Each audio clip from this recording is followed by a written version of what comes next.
let's keep going. The second, I guess, tranche of insights that came out of this work in the High Performance Schools project was around performance reporting.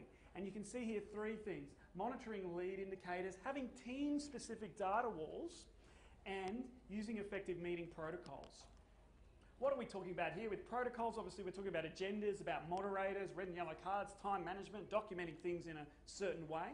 And then, as you can see, we're talking about data walls. And data walls not just for education, but data walls that are actually about us and our teaming and our rules for behaviour and what we're here to do.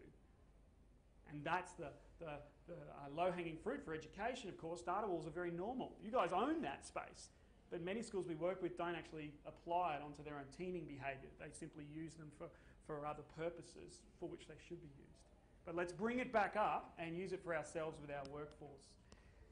So, of course, lead indicators. When you have that vision and you're so clear about your purpose, you obviously want to measure that stuff. Most schools I work with, part of their purpose statement involves some connection to the local community. And so what are the lead indicator data from your local community that you need to be taking on board? Not just the departmental data systems, what are the things you can go out and grab as well in the community to tell you whether you're on track or not? We're doing a lot of work with some large high schools at the moment, and they're striking up partnerships with local mental health services and with local governments, because there's this whole data bank of information around the prevalent stuff of industry trends, which predict employment, of course, and prevalence of mental health issues, which tell them if the types of behaviour problems and mental health issues in their school, they've got the right types that are going on in the community. Have they got a right amount of that? Or are people suppressing their symptoms in school, hiding stuff? And we all know we don't want kids to hide their mental health symptoms, do we? Because that leads to bad things. So just leaning in and understanding your lead indicator data and grabbing some other information can transform how a school stays on track towards fulfilling its purpose.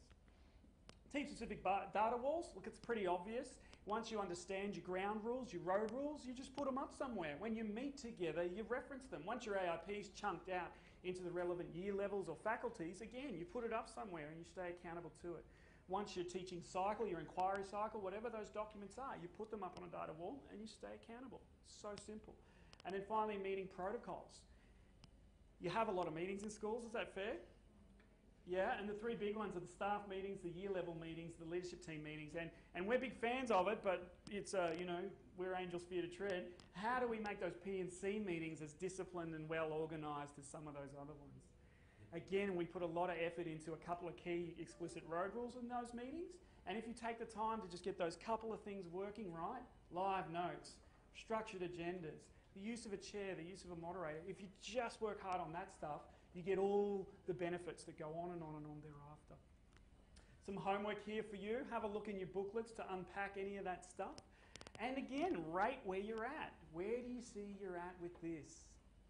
Where do you see you're at? Clearly, you might be getting a lot of this stuff right.